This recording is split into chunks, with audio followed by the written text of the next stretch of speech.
Hello manga and anime lovers, I'm Branch Miner 1, you can call me Branch, and today I'm going to be talking about How to Become Ordinary, Season 2, Episode 3. Well, in some ways, with my predictions last time, I was completely off the mark, but in a lot of ways, I think I am spiritually still on the mark. You know, if we're going with the spirit of the law and rule of the law kind of um, position. So it turns out that Nita, the student instructor, what was it, the student counselor person, was not actually in charge of the fires, or at least it seems that way. I still have my suspicions. However, what Osanai and Mr. Cramschool guy were talking about at the end of the last episode with the whole turnaround was the fact that Nita was transferred for some reason. Like he was transferred to another school or something happened and he's no longer there. It's honestly kind of confusing why that happened because it's brought up so quickly. I was like, what? What do you mean he was transferred? There's no buildup or anything. And I have my suspicions on why he was transferred. And I think there may be a reason that the show is being so mysterious about it. And I guess I'll just come right out and say it. Osanai had definitely had something to do with him being transferred because Osanai knew he was going to be transferred. Cramschool guy knew he was going to be transferred. And if I'm not mistaken, and Cramschool guy and Osanai either are in this together or independently trying to do the same thing, then there would be a reason. Well, the only way they would know that he was going to be transferred would be if they had some either connection to the reason he was transferred or they were completely responsible. Now, Osanai, it seems exactly like something she would do, especially with last season with the driving license mystery and the kidnapping mystery. She basically orchestrated a lot of stuff in both of those. And how to put it? She was basically the reason that these people got arrested, even though they were doing things, or arrested or exposed or whatever, even though they were already doing things that would require that or would result in that kind of outcome. She was the linchpin to getting everything started. So it would not surprise me, especially since she gave what's his name, Urino, it wasn't a newspaper. I thought it was a newspaper. It was a list of the student faculty, I think, last episode with Nita either highlighted or maybe the show just highlighted it. So she was basically implying that something would happen to him. And as expected, or I guess as we see, because it was not expected, he transferred. And so the newspaper club is completely off the hook. And Urino publishes his more exciting version of the story that does not explain his thought process. And there's this whole really tense scene in the newspaper club where Urino is confronted by Kengo, because obviously him publishing this version of the script is not exactly what was expected of him, and it goes against everything they agreed on. And there's a huge fight about it. But it turns out that Kengo agrees that once he learns what his reasoning was for solving or predicting these fires, he takes back his criticism and says that this was for the best. And the reason is pretty complicated. And like I expected, there was no way to figure out what his thought process was for the fires because we were missing a huge piece of the puzzle. Even though there were slight hints in the previous episodes, it turns out that the perpetrator is going based on the fire safety. I don't know if it's like the drills or the separation of the areas that the fire departments cover. But regardless, all the areas where the fires happened are listed on there from bottom to top. So that's why, I mean, it's pretty easy in that case how he was able to predict because he just had access to this paper and he was going from bottom to top and said, oh, there is definitely a pattern going on here. These first, I think 2 or 3 it was at the initial time, during the initial cases, match up completely. So he just expected that they would just continue that pattern. And Kengo's reasoning for this being a good thing that they did not publish his thought process, his reasoning, was because there could be copycats. The newspaper club could be blamed for causing or for inciting more fires, especially because the news story was getting so popular within the school. I don't know if I necessarily agree with that, but I guess one way or the other, the newspaper club is in a pretty bad spot. The best thing to do would be to just drop the case entirely.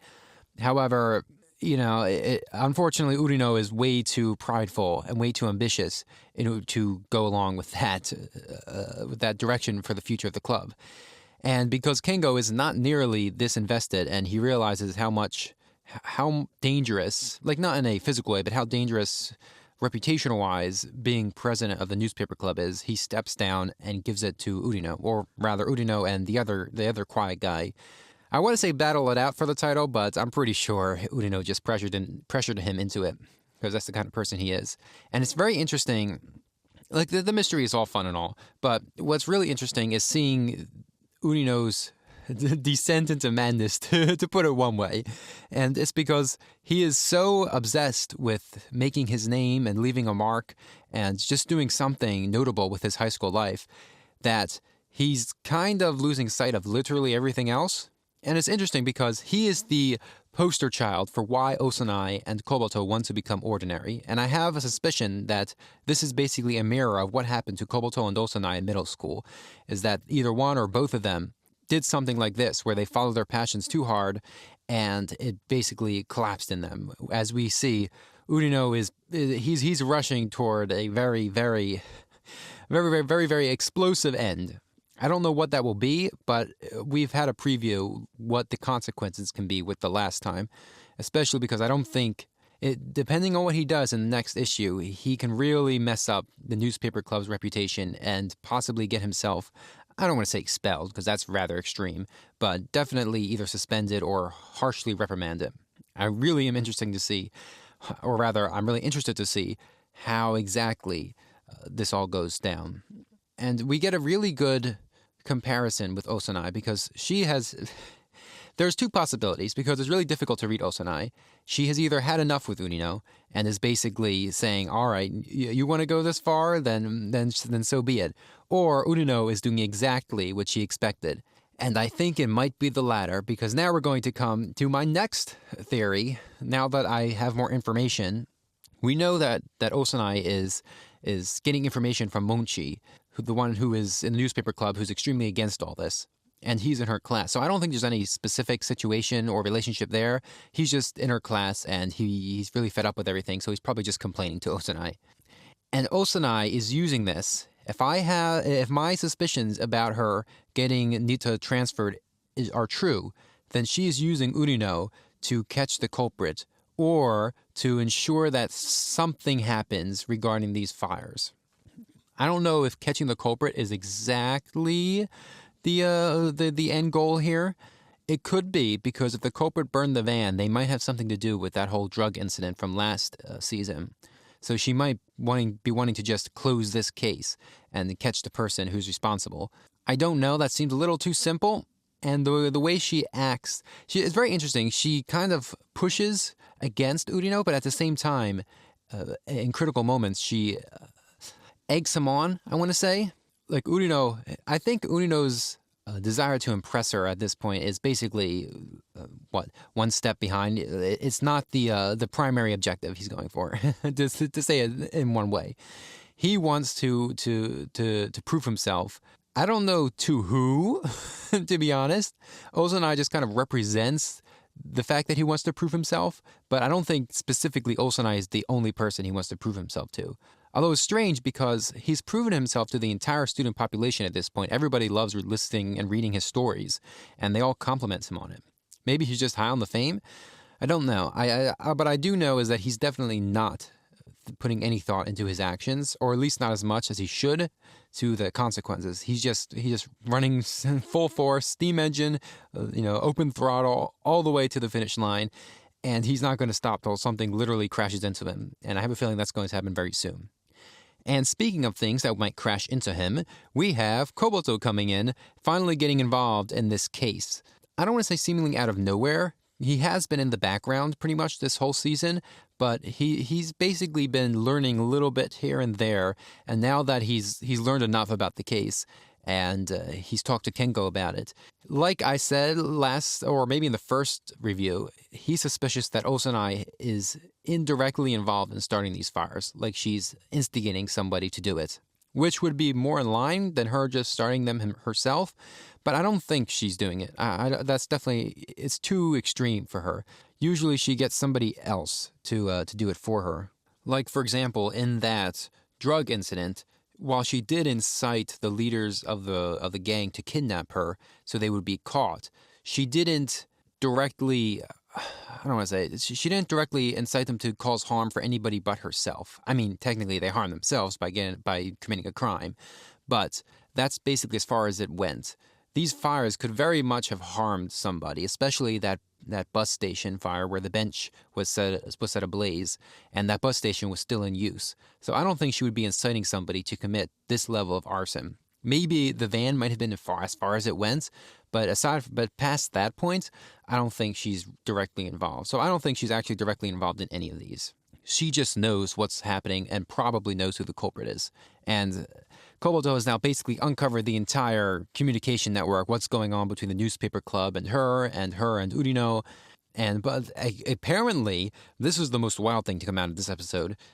Kobato's girlfriend is a serial cheater, or at least is very fickle. I don't know. It is just rumors, so I have a hard time taking them at face value. However, I would say that there probably is merit into it in some way, shape, or form. I don't think she's cheating on Kobato. However, she did not have a reason to start going out with him, as they explained last episode. She basically just thought, why not? And same with Kobato, he thought, why not as well. So I don't know. Compared to Osanai and Urino, they actually have the better relationship going on because they're not actively going against each other. They're just kind of awkward and they don't fit each other very well. They're not on the same wavelength. But I have it's hard to say because somebody who cannot commit versus somebody who didn't even want to commit in the first place, it's a really interesting dynamic. When maybe, I don't know if he'll confront her about it. He probably will because that's the type of person Kobato is. He confronts people about things that he's not sure about or that he figures out, and usually it ends up in it blowing up in his face. The other person, he's not exactly sensitive about those kinds of things. That's what happened with him and Osanai at the end of the last season. But it's hard to. I don't know enough about the brown-haired girl to say what her reaction will be or what even her journey will be this season. She's she's really like Urino in the way that she's probably seeking for validation or attention or companionship to an extreme extent. Urino is going about it by trying to create something and prove his worth, whereas this brown-haired girl, whose name I can't remember, is going about it by trying to find the perfect person and maybe finding too many. We shall see. I'm not going to make any assumptions about that. I'm really interested to see how that'll turn out, especially if we get more focus now that Kobato is coming back into the story. I guess one final thing I will say is that, oh no, not really. I was going to talk about Urino and trying to kiss not Kobato, Osanai at the end of the episode, which is, I don't know about that. I don't know if they have. I don't think they've kissed before because they haven't even really held hands. He was saying, which is another point that in the theory that Osanai is using him for her own ends, is that when he was telling Cram School person last episode that they never go on dates or hold hands, I don't think she doesn't like him very much at all. She even tells him this episode she prefers people who are ordinary, which is rich coming from her. I don't think she does prefer people who are ordinary because both times she has picked somebody who is far from being, quote unquote, her definition of ordinary. So that's why I think she's using him for something, or at least she's subconsciously using him for something once he disappointed her. But really, that's all I can really say because we don't know enough to tell what exactly is going on in either of their heads. I think at the end of at the end of the next episode, I will have enough to basically have a full picture, unless some crazy twist happens, on what's going on. Because Kobato will probably uncover a bunch of different minor clues that will help put the entire picture together. But until then, I hope you like listening to me yap on about this series. It is still really good. I really do like just watching things unfold. At first, it was kind of disjointed, but now everything is coming together in a pretty tight package. So I'm really looking forward to seeing the solution. Although I have a feeling it'll be a couple more episodes before we get the conclusion to this part of the story. So I hope you'll catch me in the next episode. If not, thanks for watching, and I'll see you next time. So long.